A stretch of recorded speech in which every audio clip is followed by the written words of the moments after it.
बिस्मिल्लाहिर्रहमानिर्रहीम। अस्सलाम वालेकुम students, welcome back to my channel educational tips. कैसे हैं आप सब? उम्मीद करती हूँ आप सब बच्चे बिल्कुल ठीक होंगे। तो बच्चों, आज मैं आपके साथ शेयर करने जा रही हूँ पेज नंबर 77। आप सब बच्चे अपना पेज नंबर 77 ओपन कर लीजिए। पेज नंबर 77 पे आ जाइए। तो हमारे पास यहाँ पे जो टॉपिक है that is states of matter and arrangement of particles, यानी कि हमारे पास मैटर्स जो है वो कैसे कैसे अरेंज हुए हुए हैं और हमारे पास पार्टिकल्स जो है उनकी अरेंजमेंट कैसे है। तो चलिए स्टार्ट करते हैं फिर अपना आज का lecture. Let me adjust the camera. All the matters consist of very tiny particles। जितने भी हमारे पास मैटर है, मैटर कौन कौन से होते हैं? सॉलिड है, लिक्विड है या गैस है। ये तीनों जो मैटर हैं ये सारे छोटे छोटे पार्टिकल से मिलके बने हुए हैं। The arrangement of particle in solid, liquid and gas is different. और अगर सॉलिड की बात करें तो उसके अंदर पार्टिकल किसी और तरह से अरेंज है, लिक्विड की बात करें तो उसके अंदर पार्टिकल किसी और तरह से अरेंज है, और गैस की बात करें तो उसके अंदर पार्टिकल्स किसी और तरह से अरेंज है। यानी कि तीनों में पार्टिकल्स जो है वो डिफरेंट डिफरेंट तरीके से अरेंज्ड हुए हुए हैं। ठीक हो गया। अच्छा, उसके बाद सबसे पहले आ जाते हैं हम लोग arrangement of particle in solid, यानी कि सॉलिड के अंदर पार्टिकल्स कैसे अरेंज हुए हुए हैं, इसको देखते हैं। In solid the particles are strongly attach with one another. अगर हम लोग सॉलिड की बात करें तो सॉलिड के अंदर पार्टिकल्स जो हैं वो एक दूसरे के साथ बहुत क्लोजली और बहुत ज्यादा टाइटली, यानी कि पार्टिकल्स एक दूसरे से अलग हो नहीं सकते, इतनी ज्यादा स्ट्रांगली ये आपस में अटैच हुए हैं। This particle have strong force of attraction. Force of attraction कहते हैं यानी एक दूसरे को अट्रैक्ट होने की ताकत। जिस तरह से मैग्नेट है वो एक दूसरे से कितनी जल्दी अट्रैक्ट होते हैं एक दूसरे की तरफ, ठीक है। इसी तरह से पार्टिकल जो है ये इनके अंदर फोर्स ऑफ अट्रैक्शन ज्यादा होती है। The particle vibrate but do not change their fix position. ये इसके जो पार्टिकल है सॉलिड के, ये अपनी जगह पर ही वाइब्रेट तो हो सकते हैं लेकिन ये एक दूसरे से दूर नहीं जा सकते।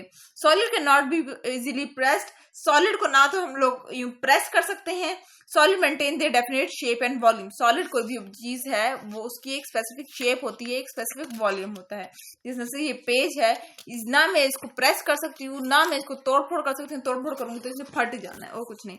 Arrangement of particle in liquid. अब हम लोग बात करते हैं कि लिक्विड के अंदर पार्टिकल्स कैसे अरेंज हुए हुए हैं।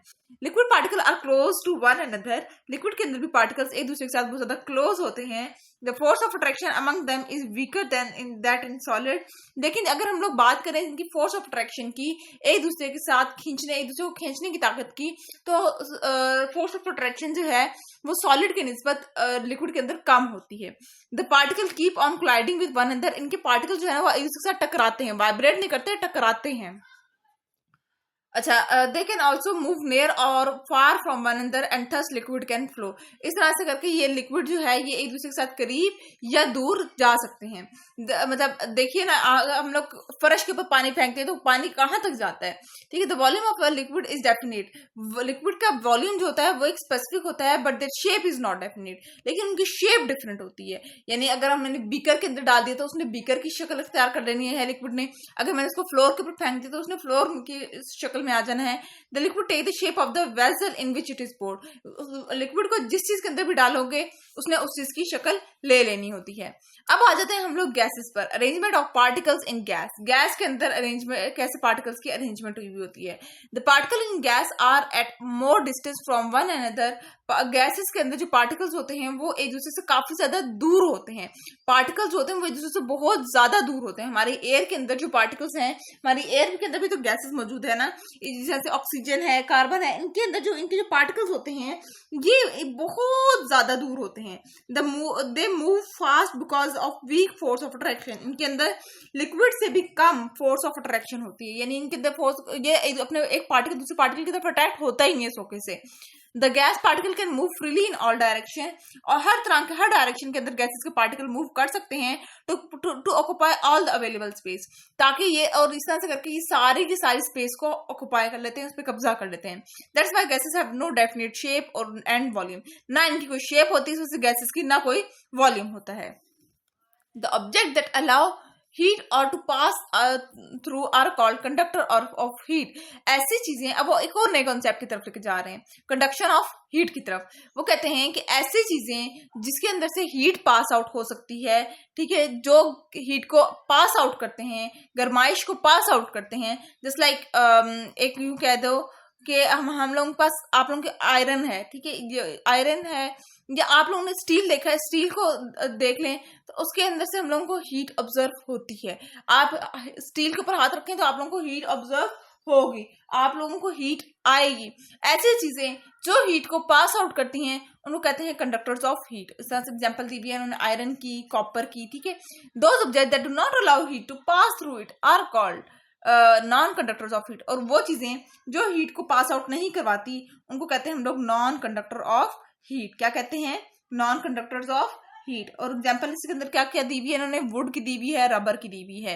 It is evident that the heat can pass through some material but can not pass through all material. ये एक बात प्रूफ हो चुकी है कि हीट जो है वो स्पेसिफिक मटेरियल्स के थ्रू पास, स्पेसिफिक मटेरियल्स हैं उनके अंदर ही पास आउट हो सकती है, ये हीट हर मटेरियल के अंदर पास आउट नहीं होती।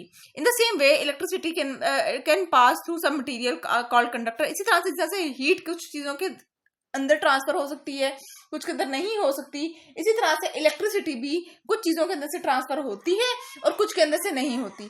क्यों कहते हैं कि जब किसी को करंट लग रहा हो तो स्टील की चीज नहीं रखनी चाहिए, स्टील की चीज से नहीं उसको रोकना चाहिए, तो या आप लोगों ने खुद उसको जाके नहीं पकड़ना चाहिए, क्योंकि स्टील के अंदर से इलेक्ट्रिसिटी ही पास आउट हो जाती है, फिर वो करंट आपको भी पकड़ लेगा।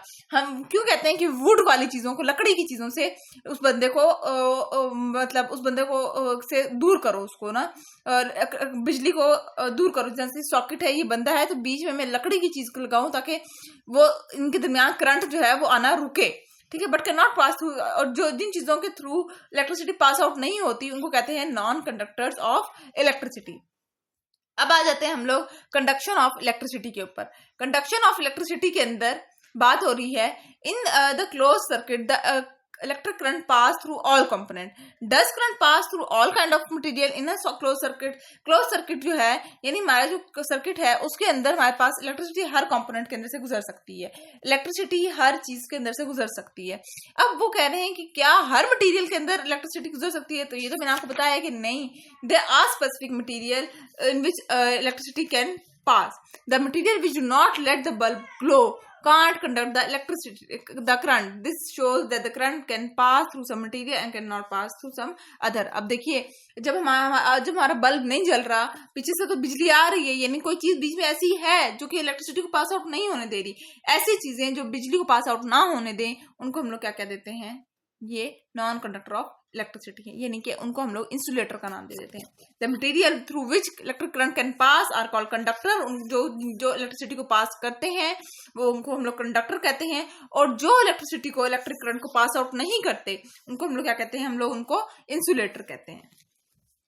द आयरन और copper wire and other metallic object are conductor. Iron है, कॉपर वायर है, ठीक है, ये क्या है? ये कंडक्टर हैं। जबकि वुड है, रबर है, प्लास्टिक है, ये क्या है हमारे पास? ये इंसुलेटर हैं। We have observed in our home that those part of electric appliances are made up of insulator which are to be touched और हेल्ड विद अवर हैंड। अगर आप हम लोग अपने घर में ऑब्जर्व करें तो जो चीज बिजली की जिन चीजों को हम लोग हाथ लगाते होते हैं, जब बटन है, बटन प्लास्टिक का बना हुआ होता है, वो स्टील का क्यों नहीं बना होता?